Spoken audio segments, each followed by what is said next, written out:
ఏపీలో దుర్మార్గమైన 100 రోజుల పాలన నుంచి బయటపడేందుకు చంద్రబాబు డైవర్షన్ పాలిటిక్స్ చేస్తున్నారని ఆరోపించారు మాజీ మంత్రి కాకాని.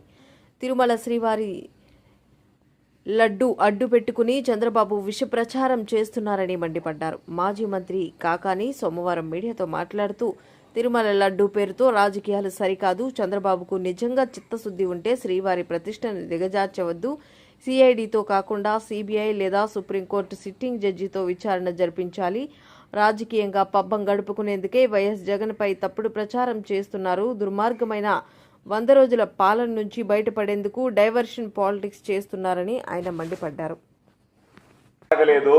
ఇది వాస్తవం కాదు. చంద్రబాబు నాయుడు కేవలం రాజకీయ కుట్ర కోణంలో దీన్ని చూడడానికి బాబు నాయుడు తాను సృష్టించుకున్నటువంటి సుడిగుండంలో తానే ఇరుక్కున్నట్టుగా తానే విలవెల్లాడినట్టుగా పరిస్థితి ఏర్పడింది. కాబట్టి ఈరోజు చంద్రబాబు నాయుడు దానిలో నుంచి బయటకు రావడానికి రకరకాలైనటువంటి ప్రయత్నాలు ఆ ఫ్రస్ట్రేషన్లో మాట్లాడేటువంటి పరిస్థితి ఏర్పడింది. ఈరోజు గుడికి సంబంధించినటువంటి దాంట్లో ఏది చేయించాలన్నా ఒక భక్తుడుగా నేను కూడా వాటిని ఏమి తప్పు పట్టను. కానీ జరగరాంది ఏదో జరిగింది అనే వాటి మీద విచారణ నిష్పక్షపాతంగా ఎప్పుడు జరుగుతుంది? ఎందుకు ఆ మాట చెప్తున్నావు?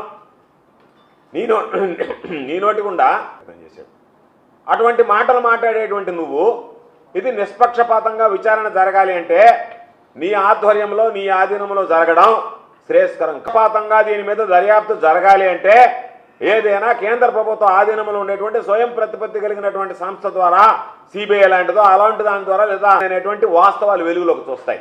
ఆ విధంగా కాకుండా ఏ విధంగా అయితే తిరుమల తిరుపతి దేవస్థానం ఈవుగా ఉన్నటువంటి శ్యామలరావుని కీలుబొమ్మలాగా నీ చేతిలో పెట్టుకుని వాడిస్తూ రోజుకొక మాటతో దర్యాప్తు చేసి ఆ దర్యాప్తు ద్వారా నువ్వు లేనిపోయినటువంటి నీ అబద్ధాలు నీ నోటుకుండా వచ్చేటువంటి మాటల్ని అధికారుల నోటుకుండా చెప్పించి నిజం చేయాలనేటువంటి ఒక దుర్మార్గమైనటువంటి ప్రక్రియ.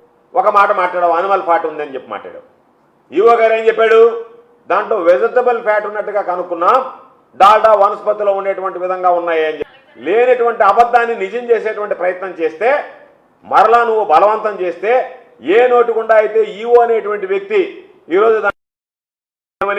ఇదంతా వెజిటబుల్ ఫ్యాట్ అన్నటువంటి మాట్లాడినటువంటి ఆ వ్యక్తి చేత మరలా ఎనిమిది ఫ్యాట్ అని చెప్పి మాట్లాడించి ఈరోజు మా దగ్గర ఆధారాలు అన్నీ ఉన్నాయి. ఎవరు ఇస్తాం? 2014 నుంచి 19 మధ్య ఏం జరిగింది, 2019, 24 తర్వాత ఏం జరిగింది, మరలా నువ్వు ముఖ్యమంత్రి అయిన తర్వాత ఎవరెవరు ఎంతెంత నెయ్యి ఏ స్థాయిలో తిరుమల తిరుపతి దేవస్థానానికి పంపించారో చంద్రబాబు నాయుడు మర్చిపోయినాడేమో అల్జీమర్స్తో చంద్రబాబు నాయుడు కూడా ఒక కాపీ కావాలంటే పంపిస్తాం. ఎందుకంటే చంద్రబాబు నాయుడికి ఇతర ప్రభుత్వాల మీద ఆరోపణలు తప్ప తన ప్రభుత్వం చేసినటువంటి దోషాలు ఎప్పుడూ కనిపించేటువంటి పరిస్థితి ఉండదు. కాబట్టి జూన్ మొదటి వారంలో వాళ్ళకి సంబంధించినటువంటి దాంట్లో మొదలు పెట్టిందని మేము చెప్పడం కాదు, సాక్షాత్తు చంద్రబాబు నోటుకుండా చంద్రబాబు నాయుడే చెప్పాడు.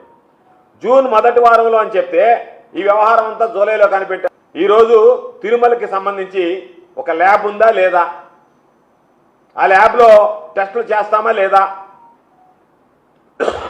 నెయ్యి మీద 2015వ సంవత్సరంలో నెయ్యి గురించి ఆరోపణలు వచ్చాయి.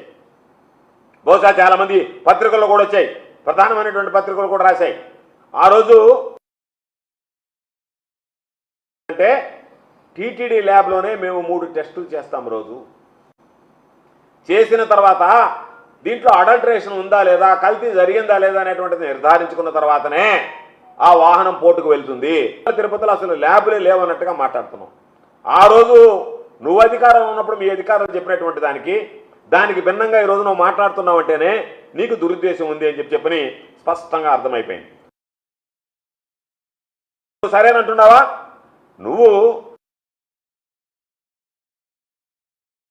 4 సంవత్సరాల్లో ఎలాంటి నెయ్యి వాడారు, ఎట్ట నెయ్యిని వాడారు అనేటువంటి దాని మీద నువ్వు స్పష్టత ఇవ్వగలవా ఈరోజు? ఎందుకంటే ఇది ఒక నిరంతరం కొనసాగేటువంటి ప్రక్రియ. వచ్చేటువంటి ప్రతి వస్తువు ఒక నెయ్యనే కాదు, అనేక రకాలైనటువంటి స్వామివారి కైంకర్యానికి వాడేటువంటివి కానీ, స్వామివారి ప్రసాదాలకు వాడేటువంటివి కానీ, స్వామివారి నివేదనకి సంబంధించినటువంటి వాటిలో వాడేటువంటివి కానీ అనేక రకాల ద్రాక్ష కావచ్చు, అనేక రకాలైనటువంటి పప్పులు కావచ్చు, బియ్యం కావచ్చు, ఇవన్నీ కూడా ప్రతి దాని మీద కూడా ఈరోజు పరీక్షించి లోపలికి పంపించేది. ఏమయ్యా నువ్వు ఉన్నప్పుడు ఇది జరగలేదా అంటే నమ్మకం మీద జరిగింది అంటారు. అంటే చంద్రబాబు నాయుడు అత్యంత విశ్వాసమైనటువంటి నమ్మకానికి ప్రతీక అని చెప్పి నువ్వు చెప్పదలుచుకున్నావా? నీ మీద నమ్మకంతో జరిగింది, ఆ రోజు నేను ఉన్నాను కాబట్టి జరిగింది అని చెప్పడానికి ఓసారి ఏమంటావు, అప్పుడేదో జరిగిపోయింది దాని గురించి దేనికి, ఇప్పుడు జరిగిన దాని గురించి మాట్లాడదామని చెప్పాను. అంటే నువ్వు ఎప్పుడైనా నువ్వు చెప్పాల్సింది తెలిసి ఆ పొరపాటు మీద చర్యలు తీసుకోవాల్సినటువంటి అవసరం ఉంది. ఈరోజు స్పష్టంగా నేను పదే మిమ్మల్ని అడిగేది, భక్తుల మనోభావాన్ని గాయపరిచింది నువ్వు ఈరోజు కల్తీ నెయ్యి ద్వారా ఈ ప్రసాదం చేశారు కాబట్టి ఈ ప్రసాదం భక్తులు స్వీకరించారు, ఇదిగో ఈ ప్రసాదంలో ఈ అవశేషాలు ఉన్నాయి, ఇవి భక్తుల మనోభావాన్ని గాయపరిచాయని చెప్పి రుజువు చేయగలం. కల్తీ నెయ్యి వచ్చింది, ఆ నెయ్యిని వాడారా అంటే ఒకవేళ వాడుంటే నీదే తప్పు. జూన్లో నువ్వు ముఖ్యమంత్రిగా ఉన్నావు, నీ ప్రభుత్వం ముఖ్యమంత్రిగా ఉంది. ఒకవేళ దాన్ని వాడి ఉంటే చంద్రబాబు నాయుడు తీవ్రమైనటువంటి అసలు ప్రసాదాన్ని గురించి, ప్రసాదంలో ఉన్నటువంటి దాని గురించి మాట్లాడకుండా వచ్చి రిజెక్ట్ అయినటువంటి ట్యాంకర్ గురించి మాట్లాడి దాని ఏదో లేనిపోయినటువంటివన్నీ సృష్టించి నీ మాటల వల్ల ఎంతమంది భక్తుల మనోభావాలు గాయపడుతున్నాయనేటువంటిది 5వ తేదీ నుంచి ఏదైతే ఉన్నాయో వాళ్ళు నెయ్యి సప్లై చేస్తే జూలై 7వ తేదీ ఇవన్నీ విషయాలన్నీ బయటకు వచ్చాయని నువ్వు మాట్లాడుతున్నావు. అయితే నీ హామీలో సంబంధించినటువంటి నీ హామీలో జరిగినటువంటి వాటి మీద ఏమాత్రం నిజంగా ఏదైనా జరగరాంది జరిగి ఉంటే ఆ రోజు అవశేషాలు కనుక్కున్న తర్వాత లేదా నీకు సంబంధించినటువంటి సిబ్బంది ఎవడన్నా సరే పొరపాటు చేసి తప్పులుండే యానిమల్ ఫార్ట్ తీవ్రమైనటువంటి దోషానికి నువ్వు పాల్పడ్డట్లే.